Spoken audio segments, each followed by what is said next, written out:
Thank you guys. Thank you. Hey, how y'all doing? How are you guys? Hey, Lauren, I see you. I'll invite you on in just a second. Welcome, guys. Welcome to what episode is this? This is what? Our third episode of the new season. So thank you guys so much for joining us for Ask Tashara Thursdays. For those who may be new to the show, welcome. Thank you so much for joining live, or if you're going to watch this later on, appreciate your viewership. You could be doing anything else with your time, but you chose to vibe with us. So that's awesome. That's very telling. And so my name is Tashara. I am the creator of the show, and it's called Ask Tashara Thursdays. In this show, we kind of talk about various things, various topics. Tonight, we're talking about the voice of art. And so my first guest is going to be Lauren, who is with HTAP. You guys are going to learn a little bit more about what HTAP is. And also, I'm going to have a special guest, a longtime friend of mine by the name of Ratanya Grant, who's an artist as well here in the U.S. And she's going to talk about her art. And then I just have general questions about artistry to engage with the viewers. So before I get Lauren on, Lauren McCraney, I did want to do our engagement activity. For those that may be new to my show, I love for us to engage with each other. And so there's just one question that I want us all to answer. And this is like our icebreaker activity for the discussion. And then we'll get Lauren on. So the question for today's icebreaker is, drum roll, who is your favorite artist? Musical artist. Who's your favorite musical artist, and how do they make you feel? So who is your favorite musical artist, and how do they make you feel? You guys got it? All right. And you can go ahead and put your answers in the comment section. Who's your favorite musical artist, and how do they make you feel? Hey, Brandon. Who is your favorite musical artist, and how do they make you feel? Jalen, welcome. I think first time viewer. Welcome to the show. Favorite musical artist, how do they make you feel? Jill Scott makes me feel golden. Yes. Mine will be Lauryn Hill, and she makes me feel edified. Mine is Lauryn Hill. She makes me feel edified. Definitely.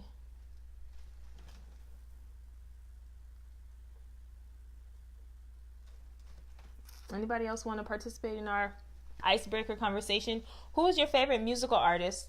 Could be somebody that is from back in the day, somebody that's most current. It really doesn't matter. Whoever is your favorite musical artist of all time, and how do they make you feel? Wale, he makes me feel as if it's okay to share my feelings and still be gangster with it. Yeah. He does. I would definitely say that's his grace. He definitely has that. Chance the Rapper, I feel like I'm daydreaming. Buju, Sizzla makes me feel like a Rasta. That's funny. Hey, shout out to Buju. Nice. My second favorite artist would be Monica. And she makes me feel like it's okay, kind of like Tiara said about Wale. Monica makes me feel like it's okay to be fly and elegant, but also a little edgy. I love that about her. And so Monica would be my second, but definitely Lauryn Hill is my first. Awesome. Hey, welcome everybody. Thank you guys so much. You guys are awesome for joining. We're going to get Lauren on. Let's get her already on. And keep commenting. Hey, Joanne.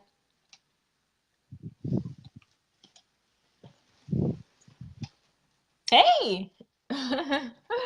Good evening. I hope you guys had an amazing week, an amazing day. Yes.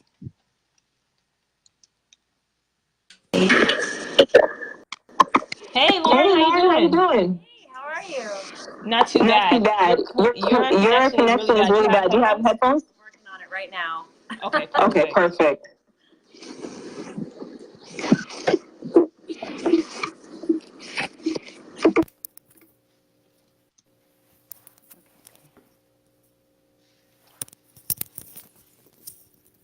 Depending on the genre, but Lecrae makes me feel unashamed, like we can be real about ourselves. Absolutely, and I love that. I actually have his book, Unashamed, so I like that about it. Okay, Lauren, can you hear me? I can. Can you hear me? Perfect. I hear you perfectly. We figured it out. It took some time. It took some time. Yeah. It's funny because people, I was listening to somebody and he talked about like, what is the biggest fear? And a lot of people said failure. So I just chuckled because a lot of people like aspire to have their own thing or create their own thing, but they don't understand like the behind the scenes, like how many times we did a test run and nothing worked. Right. But thankfully we're here and we're on it. So thank you so much for joining the show. I'm excited to talk about HTAP and how art is used in your field. So just talk to all of the viewers. You can introduce yourself. Who are you and what is HTAP? Yeah, sure. So my name is Lauren. I'm the program director for Human Trafficking Awareness Partnerships.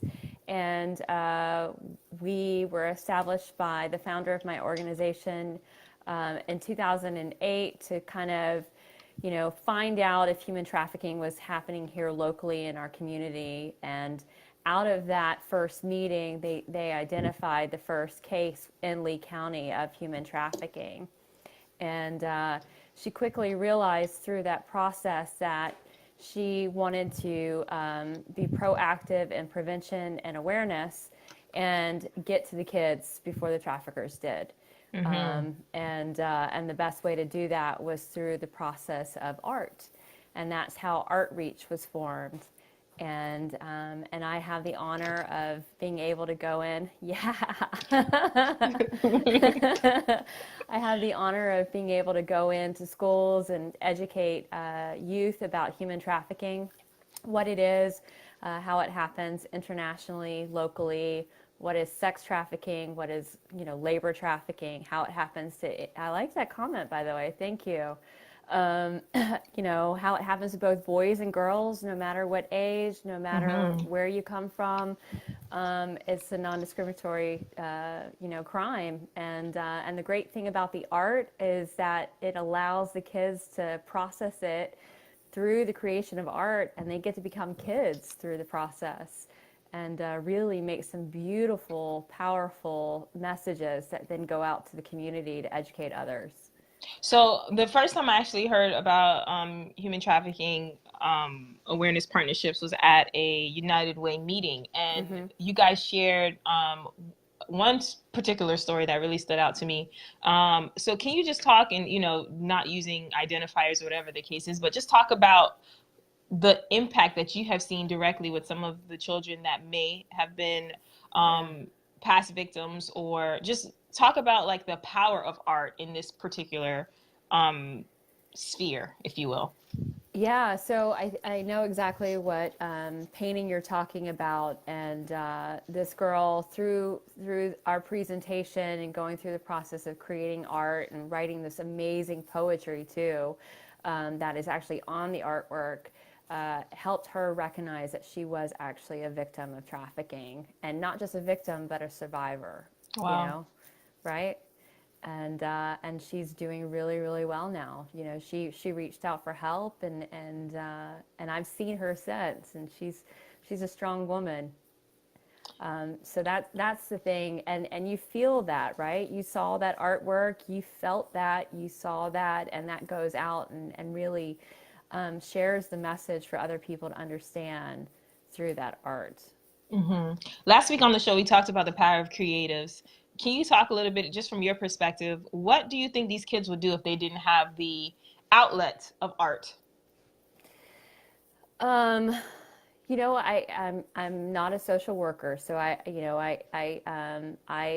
bow down to social workers, and that's why I work. Make sure that when we do these programs, there are social workers that can respond and address these needs, because we're sometimes opening these wounds. But absolutely, the artwork really allows them a container to be able to process it in a healthy way. And, that's the best way that I can describe it.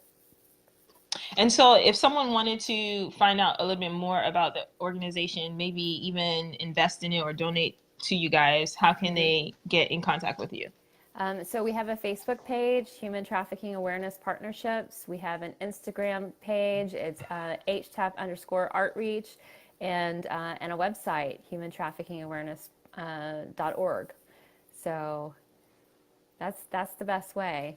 Perfect. And I'll drop all of that in the notes in the comment section as well before the live is over. What if they feel like there's a child, and I know you guys are only in Lee County at this point. What if they feel like someone's watching that's in our county and may have a child that they feel like would benefit from your program? How do they get a child connected or a group of children? Reach out to us. Again, there's other organizations that we work with all the time. We're trying to go into the Lee County schools as well as other programs. I'm starting to coordinate summer outreach programs right now. So Perfect. That's the best way to start. Awesome. Any last comments or words that you want to leave with the viewers about human trafficking, about art, or about HTAP as a whole? I think that the best thing that I can say is that you're learning about it right now. It's about awareness, and through awareness comes prevention, and there's always hope, right? Mm-hmm. There's always hope. And I think that's a beautiful thing, and a great way to sum it up is that regardless of what kind of trauma that we go through, or what ebbs and flows that we have in life, we are resilient. Just as people, neurobiologically, our brain is always making new connections and firing new synapses. Like we are able to overcome, especially as kids, because their brain is still developing. Now that comes with its own struggles, because some things may get stuck and all that stuff, not to get too technical, but we are able to overcome, and so there's always hope for sure. I agree. Perfect. I'll give you a hug if you were here, so we'll have to coordinate that soon. Exactly. Yeah. Awesome. Well, I will definitely drop in. I have some flyers. I still hold on to these, and I give these out to the patients that I work with, because I'm in pediatrics, and the families that I work with. But I will definitely post the Instagram page, tag you guys' Facebook page, as well as put your website so that people can stay connected to you. All right, cool. I like it. All right, sounds good. Thank you so much, Lauren. Thank you. Thank you so much. Honored. Okay. All right, absolutely. Bye-bye. Talk to you later. Bye-bye.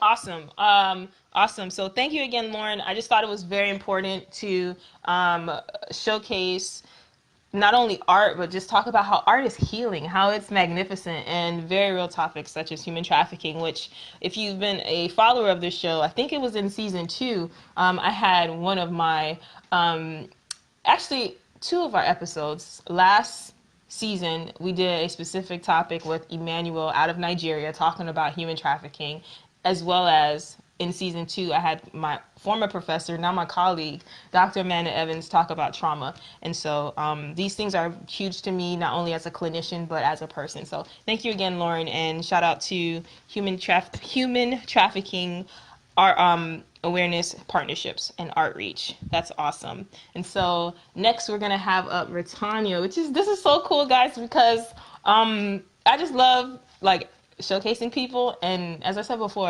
I knew Retanya as a kid probably 12 years now, so it's just really awesome for her to be able to come on. I know she's super excited, I'm super excited, and her art is super amazing. So we're gonna have her come on, and we're just gonna have a conversation about art, and we're gonna involve the crowd as well. So let's get Retanya on, go from there. You guys doing all right? Enjoying the content so far? Yes? Awesome. Awesome. You can still post who your favorite artist is and how they make you feel as well. Don't forget that. Who's your favorite artist? How do they make you feel? All right, who's your favorite artist? How do they make you feel?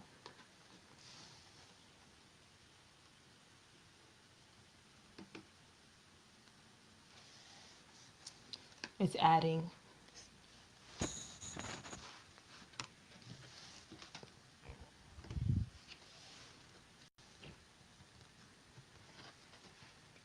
Retanya, are you still there? If you are, just say hey for me, just so I know that we're connecting.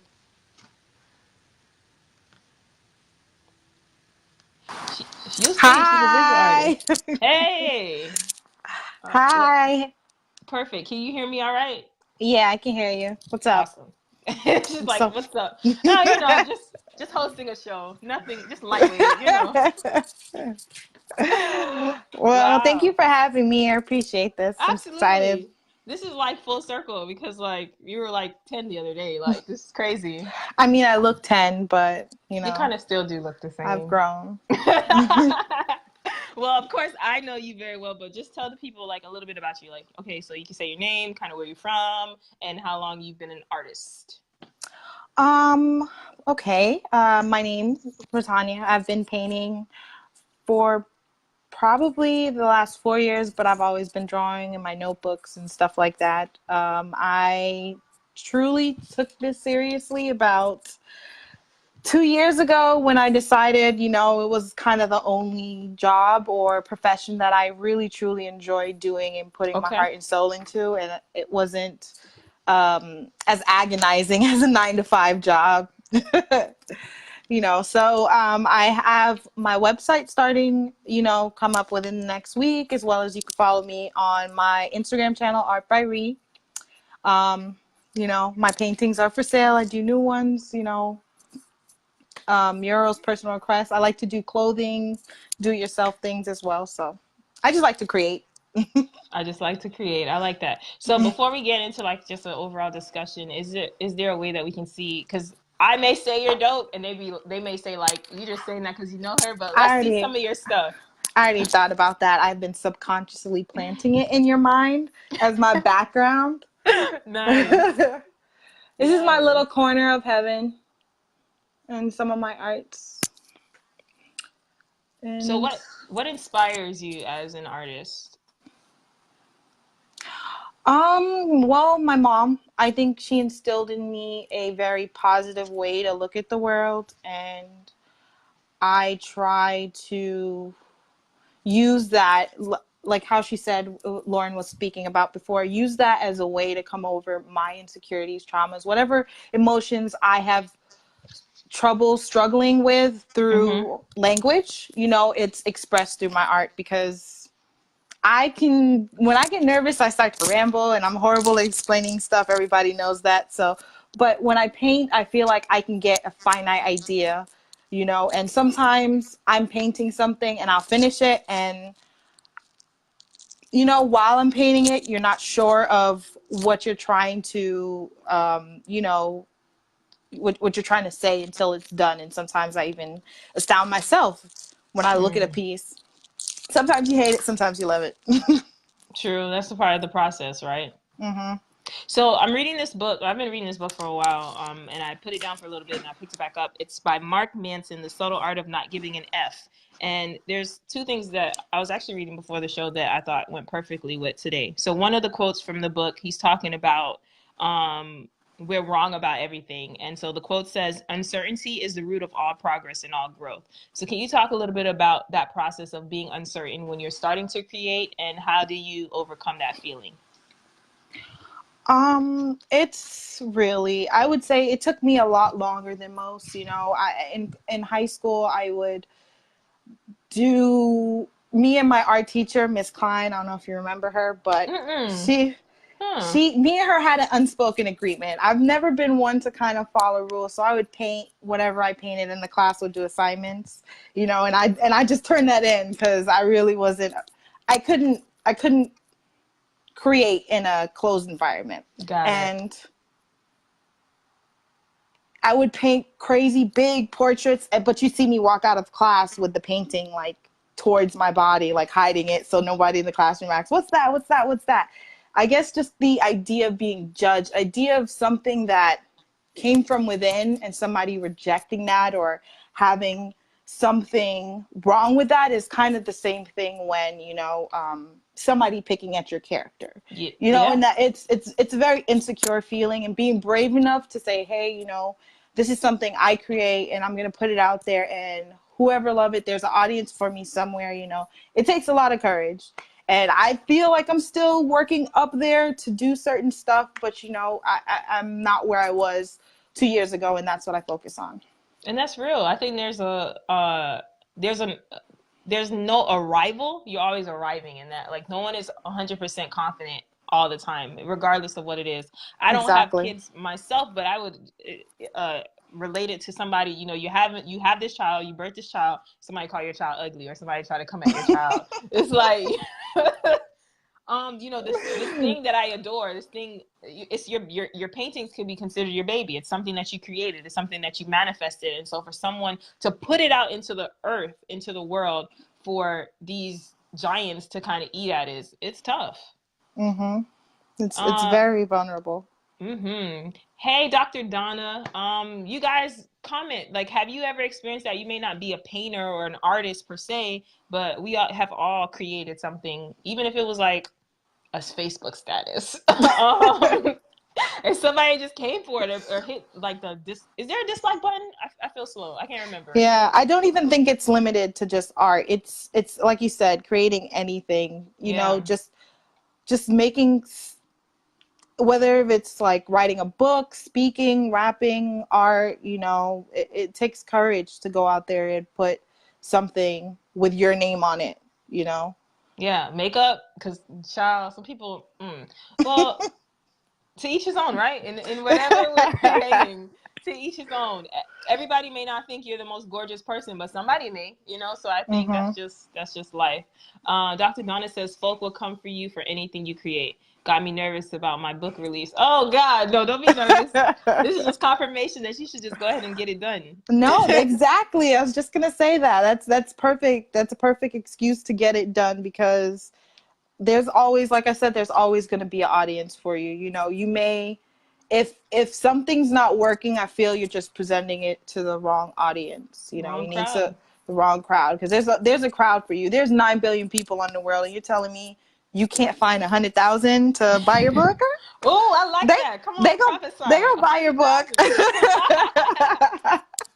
Nice. I like that. I actually, there's another creative and a professional speaker by the name of Lovey Ajayi that I kind of look up to virtually, and she talked this week about like how the reality that someone or people can literally love you 1 second and then shun you the next. Like, people are so fickle, and so if we try to create based on other people's desires or the expectations of others, we're going to kill ourselves. We're going to die because of their rejection. Like, if we live for other people's expectations, we're going to die for their rejection type thing. Exactly. Mm-hmm. So it's real, but that takes like a lot, like you said before. And what I like about my show is that we're real, we're raw, we're honest. That's why it's live and it's uncut, but we're talking about it like it sounds good, but practically, and I'm sure Brittanya, you'd agree, it's challenging. It's very challenging. It is. It is. I have a little assistant for myself, like, and I kind of take it with whatever kind of journey I'm on, because I love growth. I love seeing change. I love knowing that I was here and now I'm there.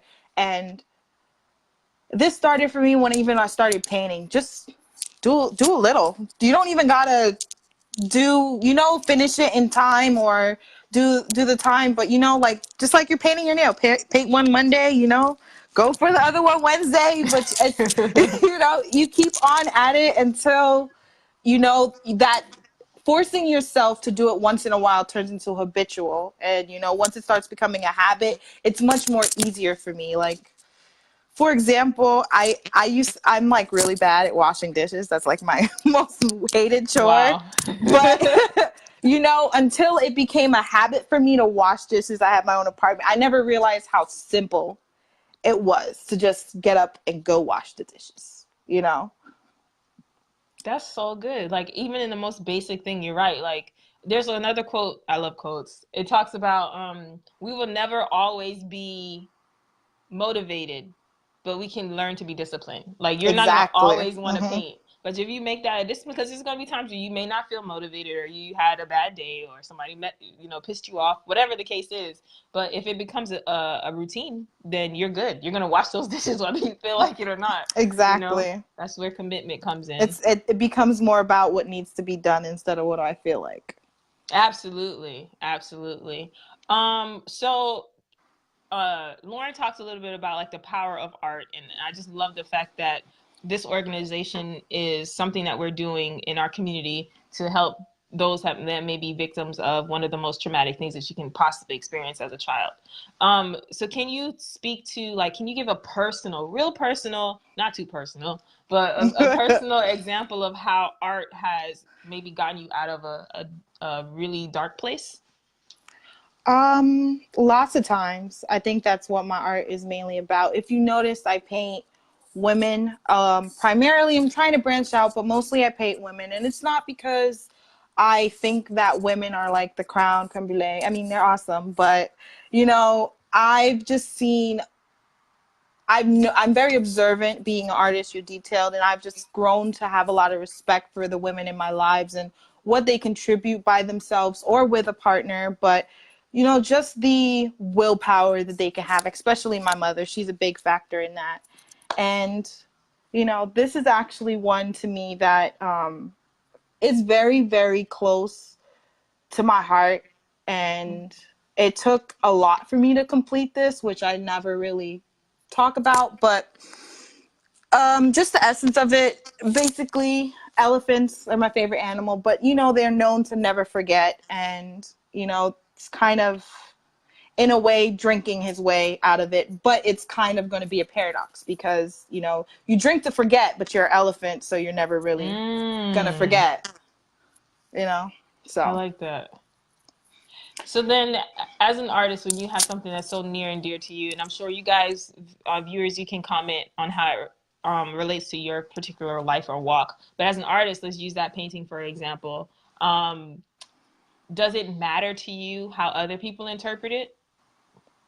It used to, and I'm not gonna lie, sometimes I worry about it. And if someone said, like, your painting sucks, it would definitely hit home, but it's about moving forward. I can still see the beauty in it, and that's what matters. And there's always, my mom will love anything I paint, so like that's enough for me. My mom and my boyfriend will love everything I paint, so if they love it, I love it, and there are some stuff that I hate that I paint, and I look at it and I don't even want to finish it, and stuff like that. I kind of find a motivation, but with it, it all comes with just being brave. Just, you can't, no one is born with all the confidence in the world. You have to, put yourself out there, and whether you get hurt or not, the focus is just moving forward. That's what my mother taught me. I love my mama. Shout out her. So I work with children. I work in pediatrics, and last week, and I shared this earlier on one of my social media accounts. So if you guys are following me on Snapchat, this might sound repetitive, but just rock with me. So I had a patient that I saw last week, and the patient's 9 years old, a female. And she came in for suicide ideation, thoughts of suicide, plan and intent, 9 years old. All because everybody at school was picking on her because of her weight. Everybody called her fat. Now, this little girl was nowhere near fat, like nowhere near that word in any regards. But just because of how society shows beauty, or what they think is thin, or whatever the case is, she felt so bad in her own self-esteem to the point of almost taking her own life. And so can you talk a little bit about how society and culture has influenced you as an artist? Like, has it made you want to forsake your creativity or forsake your art? Or have you just always been mature enough to ignore like the bigger voice?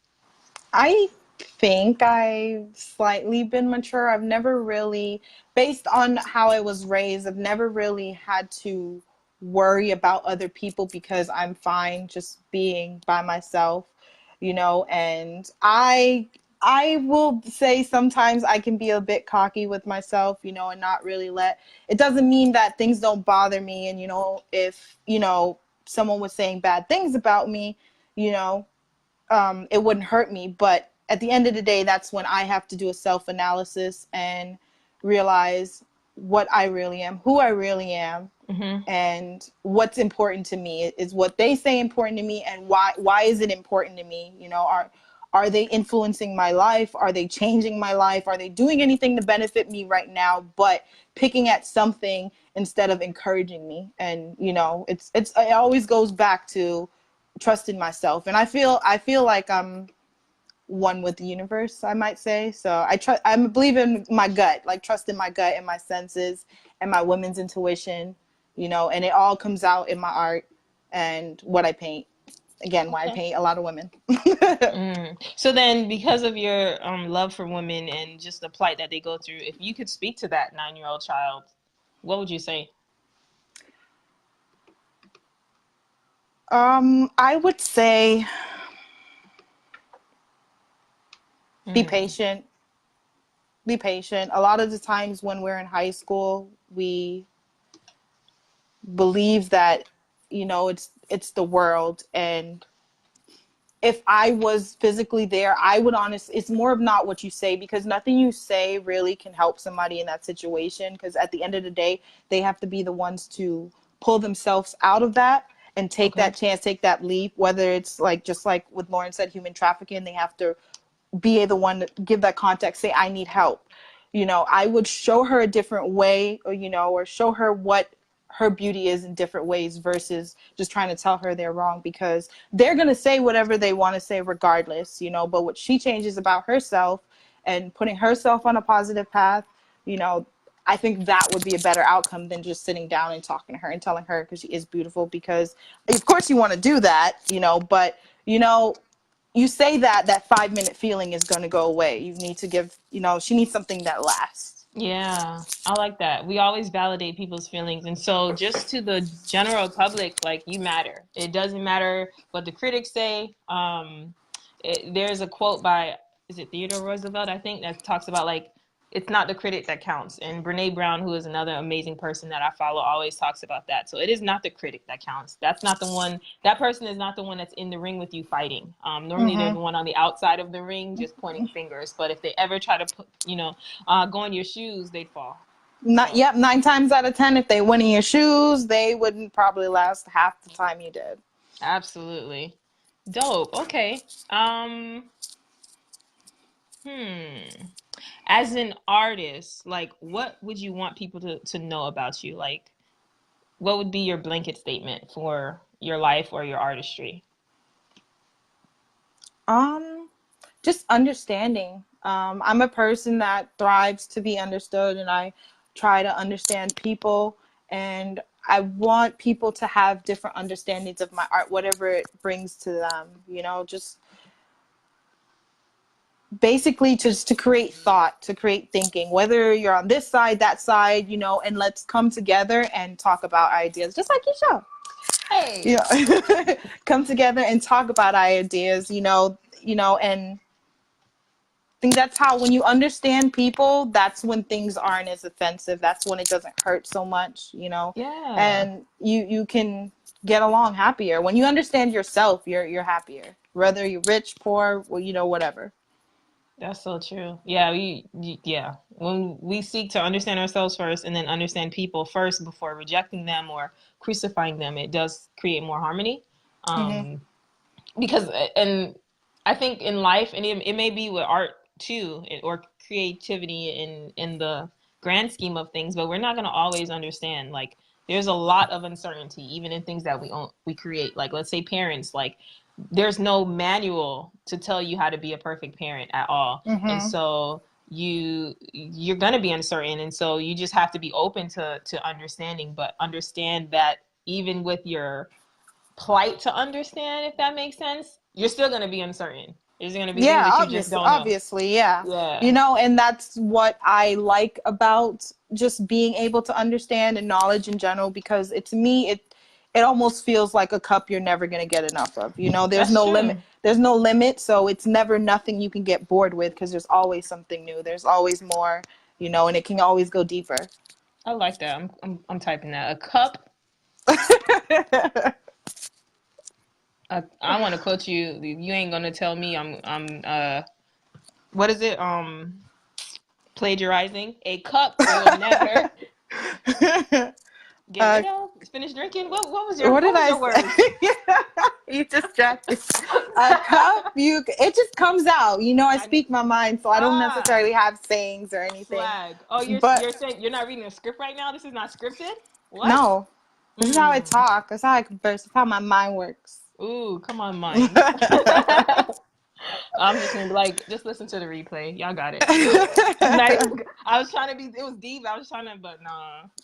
It kind of slipped my mind too. But, you know, basically. Oh, there you go. Thank you. See, that's where my viewers come in. Shout out to Melinda. She in the building. Nice. You're awesome. She's something like that. Oh man. Okay, so you talked when you first introduced yourself, you talked about like the reality that a lot of creatives go through. Like, I don't want to work this 9 to 5. Like, I have a passion or I have a business plan, type thing. So how did you move from, or how can you help other people understand that this is no longer just a hobby for you, but this is a livelihood? How do you make other people, maybe family, friends, how do you make them understand, like, no, I'm not just painting because this is cute. Like, this is my livelihood. I just think for me, what's worked so much is my actions, you know, just having them see that I'm putting in the effort, I'm putting in the work for myself, and therefore I get more of their support and more of their love because they see that this is something important to me, you know, and vice versa with your friends, you know, like, you know, people pick up stuff and drop stuff all the time, but when you actually put all your eggs in the basket for something, you know, and take it serious, you'll take it seriously, you know, more as well, and everybody else will take it seriously. Consistency, exactly. I like that. Yeah, I think that sums it up very well. Okay. Live viewers, do you have any questions for Retanya? Any questions relating to the voice of art or her artistry, her paintings? One last look at the guys. That's dope. Oh, there's one right here. What's that about? Just, you know, a lot of people think that because I am the perky, jolly person that I am, and, you know, I can be understanding and I have a tendency to be a people pleaser, that, you know, there's not a beast inside of me. Like, I'll come for you if you come for mine. You know, I will defend my rights. Yes, you will. More, you know, and I will defend my family more than I will defend myself and my loved ones, you know, especially for people who can't speak up for themselves. I can't help it. I'll just, hold up. Nope. Yep. I can't. It's just a reaction to just, you know, be somebody that, you know, will do the right thing. And that's something, you know, my family has instilled in me. Yeah. Don't be afraid to speak up for yourself. True. Yeah. There's always levels. Like, we're not always 100% like peaceful. Like, everybody has the capacity to snap. Mm-hmm. You know, I preach, if anybody goes on my Instagram, Art by Ree, you know, one of my taglines is, I was born a human, but I'm really a sunflower. Just a little saying I keep to myself. You know, I do think of myself as like kind of free-loving spirit and down to earth, but, you know, at the end of the day, I still can get down to business. I still believe that. I plugged out my headphones. Okay. I still believe there's a purpose and you know, with discipline and all the left brain stuff, you know, that it's all about balance. So it's never like just one-sided with me with anything, because I've just trained myself to be able to try and see both perspectives. If I have one, then where's two? Because I like that. We're in a duality, you know, universe. So absolutely, everything is both sides. There's never going to be one side to anything. Absolutely. So here's another quote from the book that I thought was interesting. It's a little lengthy, so bear with me. Well, I guess it's more of an excerpt. I had a friend who for the longest time talked about putting his artwork online and trying to make a go for it as a professional or at least semi-professional artist. He talked about it for years. He saved up money. He even built a few different websites and uploaded his portfolio, but he never launched. There was always some reason. The resolution on his work wasn't good enough. or he had just painting something better, or he wasn't in a position to dedicate enough time to it yet. Years passed and he never did give up his real job.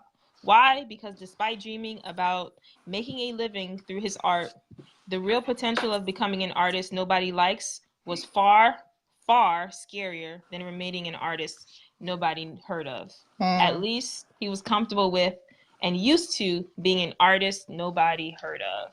Isn't that real? Yeah, it is. It is, because a lot of people, there are a lot of artists, you know, a lot of people painting, creating their own styles, and they don't seek it professionally at all to make money. It's just enjoying of the spirit, you know, something that brings them joy that they just hold on dear to. No, go ahead.